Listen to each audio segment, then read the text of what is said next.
people, welcome back to another video. How are you all doing? I hope you are keeping safe. I hope you are all doing well, and happy new year. This is my first video upload in year 2023. Oh, how nice. I hope your year is up to a great start like mine. How have you all been keeping on? And I just want you to have a positive mindset all through the year. It works, you know.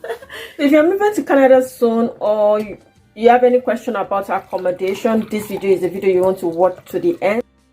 So this is just a video to answer so many questions that have been asked about accommodation in Canada. After my video on the drive to a community in Breslau, I received quite a number of DMs asking me questions about accommodation here in Canada, getting a house. Well, so let's go right into the video. So from time to time, I will look down at my tabs just to pick the questions.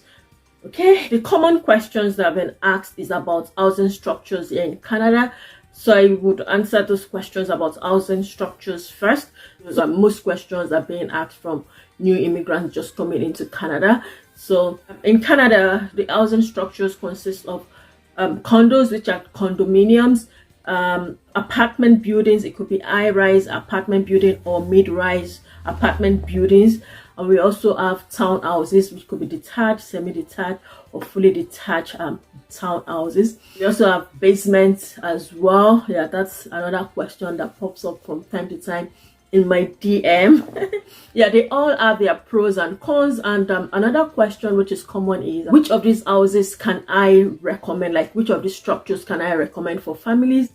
I recommend all. It's subject to your budget, your preferences. So I can't say, oh, you can't live in apartments, you can't live in condos. They are all being listed for rent from time to time. Those are the housing structures that we have: condos, apartments.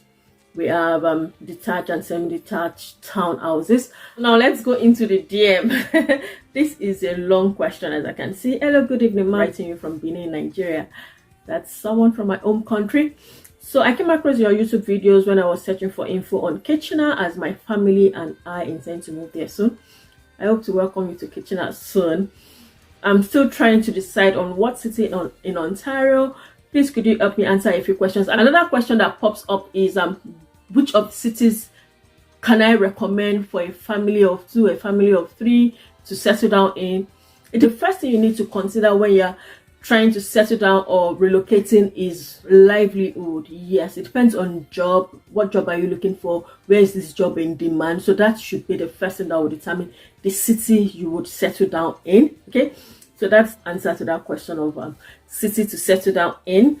So the question goes on an average, please, how much is a 2-bedroom townhouse currently in Kitchener? So on the average right now for a 2-bedroom house or apartment here in Kitchener, Waterloo, because it is on the rise. Yes, the rent is now so high in Canada, or in Ontario generally. I can't speak for other provinces. So in the city of Kitchener, Waterloo, on the average, if you're looking for a 2-bedroom house, you should budget about 2,500. So you would get a 2-bedroom house between 2002 to 2009. So that's why I say on the average you should budget about 2,500. Okay, so that's answering that question about cost of 2-bedroom house here in Kitchener, Waterloo. Okay, so let's go to the next question. I follow your YouTube channel. I just got to Canada and I'm currently around the Kitchener area. Welcome. Please, I will need your assistance with housing options around. So I've set the housing option. Then particularly for students, you can share, you can pair up with other students. I have a video here on my channel where I did about the College View Commons is an accommodation for students. And if you're in Waterloo area, there are lots and lots of student accommodation as well. And for students, your monthly rent could be between 800 to 1,000 to here. Next question, how much is the cost of a 2-bed townhouse in Kitchener, Waterloo? That has been answered. So it's about 2,000 to 3,000. That's still talking about the cost of 2-bed townhouse in Kitchener, Waterloo. To the next question, still battling with searching for apartments. Where can I search? Okay, so this question is particularly about where to get houses, like where you get legitimate listing. Now let's talk about house searching for houses, where you have to look to when you're in search of a house as new immigrants, whether you're in Canada or you're landing in Canada soon. So the first place you need to check is listing sites, so websites that have housing listing. The one I recommend most is Kijiji, but please, you have to be very careful on these listing sites, as there are lots of scams that happen on housing websites here in Canada. Listing websites, that's first place you need to check Kijiji, check renter.ca, realtor.ca, zillow.ca, rentboard.ca. And here in Kitchener-Waterloo, we have the KW Housing Corporation. I hope I got that right. I'll just put a link to all of these websites. Please do your due diligence. I am not recommending any of these websites. I'm just sharing where you could get houses when you're searching for one. So do your due diligence as well, and be careful. Don't give out personal information. No one would ask you for your SIN. No one would ask you for your passport number. The only thing that landlords are after, it's they want to know your source of income, like where do you work, are you gainfully employed, because yeah, they need security for their homes as well. So the information you need to give out is employment. Landlord as well conduct credit checks, so be mindful of this, but don't give out personal information on those websites. When you get to the landlord or the agent, then you can talk about the information required of you. And please do not pay agents. Any agent that says they're helping you with your house search, you're not paying them anything. On their commission agents by the landlord, not you, the tenant, paying them. Okay, I've heard stories of agents asking tenants to pay them. Please be mindful of this. You're not supposed to pay agents when you're searching or when they're helping you search for houses. The last thing that I need to point out as well is that you will pay your first and last rent. So the last rent is for deposit, so be prepared to give a check of your first and last, and sometimes they ask you for post-dated check for the whole lease period. And another thing is, lease period is normally 1 year. You can break your tenancy if you want to. There's a 60 days rule before you break your tenancy. So these are important information that you need to know as you search for houses here in Canada. So that's answering questions about search, rent, tenancy, and landlord. I think I should mention this as part of places that you could get houses as well. Telegram group, WhatsApp group. Just look for a WhatsApp group of your tribe. Like here in Kitchener-Waterloo, we have a Telegram group. It's called Nairo, Nigerians in the region of Waterloo. So on that group, people post from time to time of availability of houses or any other thing that can help the community. So if you are coming to Kitchener-Waterloo soon, Nairo, it's a group you want to belong to. It's a Telegram group. I'll leave a link to the website in the description of this video. You can always join the Telegram group and ask questions, introduce yourself, and these are other places that you could get accommodation as well, by word of mouth, through your community. Let's go to the next question. The next question is I and my family just landed in Canada, Kitchener, and your videos has been very helpful for us. Thank you so much for watching my videos, and I'm glad that my videos are helpful. So we are presently housed on 10. Is Huron area a good place for a family to live? This is another question that people get to ask, like how safe is Kitchener-Waterloo? What area of Kitchener-Waterloo can I recommend for a family? Kitchener-Waterloo is relatively safe. I've been here for about 3 years, so I would say Kitchener-Waterloo is safe. Major things that you need to look out for when you're choosing your place or the community to settle down in is proximity, because as new immigrants you might not be mobile immediately. So proximity to bus stop, proximity to grocery stores, basic things that you need for your daily life. Yeah, so these are things you need to look at. And if you have children, you have to look at how close the daycare is, schools around you. Here in Canada, most communities have these basic amenities within stone throw. Most communities have parks, they have stores around them, or maybe just 2 or 3 bus stops away. So I would say that Huron area is safe, answering that question. So just look out for the basic things that will make your life easy as you settle down in Canada. So let's go to the next question. This next question also is about safety. I'm planning to move to Kitchener-Waterloo area, and I was wondering if you can advise on some areas good and safe enough for family to settle in Kitchener-Waterloo area. It's just the same thing. Kitchener-Waterloo is safe. We are having people coming to Kitchener. Yeah, Kitchener is growing in population. Last question in today's video that I'll be answering is, can I get an accommodation before landing in Canada? No, I cannot say yes and I cannot say no. But what I would advise is be careful. Of course, you do not want to pay for a house that you've not seen. What if it's just in a place that is so far away from everything? So I would say yes, if you have relatives there in Canada that could go on the search for you. And why would you even want to get the house before you land? You can only get the house if you are sure of when you are landing, because here in Canada, house rent is being paid monthly. So I see no reason why you should get a house and start paying before you land. Why bring up cost to yourself before landing? So if you have relatives here and you are sure of when you are landing, you can tell them to inspect. And another thing is, most landlords ask for source of income, like they want to see your bank statement, they want to see that you are gainfully employed.